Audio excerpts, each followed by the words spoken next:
بادشاہ حسین کی عزت کی قسم ہے آج ہم پہ اعتراض ہیں، یہ ہم پہ بالکل بوگس اعتراض ہے. یہ شیعوں کو قتل کرنے کی سازش ہے اس ملک میں کہ شور برپا کر دیا جی یہ صحابہ کو نہیں مانتے، یہ نبی کی بیویوں کا احترام نہیں کرتے.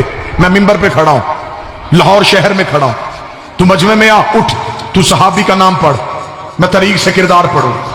لیکن یہ تو کوئی بات نہیں ہے کہ آپ ہم پہ صرف اعتراض کیے جائیں اور لوگوں کو ہمارے قریب نہ آنے دیں کہ معاذ اللہ ثم معاذ اللہ صحابہ کی عزت نہیں کرتے. میں آج تجھے یہ نہیں بتاؤں گا کہ تو نے کس کس صحابی کی، یہ تمہارا جو فرقہ شیعہ رافضی، تم لوگوں نے کتنے بڑے ظلم کیے ہیں اسلام پر، اور کس کس صحابہ کے بارے میں تم نے بدترین گستاخیاں کی ہیں.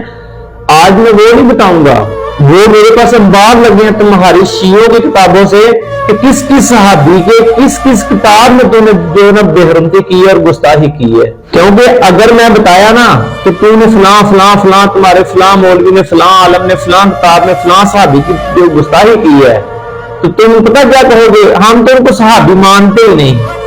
تو آج میں تم کو وہ گستاخیاں بتاؤں گا اس ہستی کے بارے میں، تمہارے جو شیعہ حضرات کی بدترین گستاخیاں جن کو تو تم بھاگ نہیں نہ سکتے.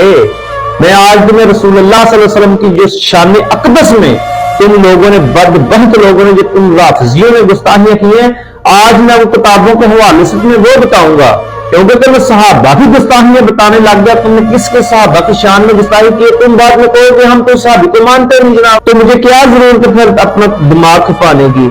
انشاءاللہ تعالی ہم صحابہ کے دفاع کے لیے بیٹھے ہیں. انشاءاللہ تعالی ہم آخری سانس تک صحابہ کا دفاع کرتے رہیں گے. لیکن آج میں تمہیں بتاتا ہوں کہ تم نے شان رسالت مآب صلی اللہ علیہ وسلم میں کون کون سی بدترین گستاخیاں کی ہیں. ایک حدیث ہے کہ حضرت ابن عباس رضی اللہ عنہ سے روایت ہے کہ رسول اللہ صلی اللہ علیہ وسلم، حضرت ابو بکر صدیق، حضرت عمر فاروق اور حضرت عثمان غنی نے حج تمتع کیا، یعنی کہ عمرہ اور حج ایک ہی احرام سے بلا فصل جمع کرنے کو حج تمتع کہتے ہیں. یہ ترمذی شریف کی حدیث ہے. اور لیکن افسوس آپ لوگوں نے، شیعہ لوگوں نے عبارت کو تبدیل کیا اور تمتع کا ترجمہ جو ہے نا وہ متع میں کر دیا. اور صاف طور پر اپنی کتاب حسائل ماویہ صفحہ نمبر 431 میں لکھ دیا کہ نعوذ باللہ استغفر اللہ، نبی صلی اللہ علیہ وسلم نے متع کیا.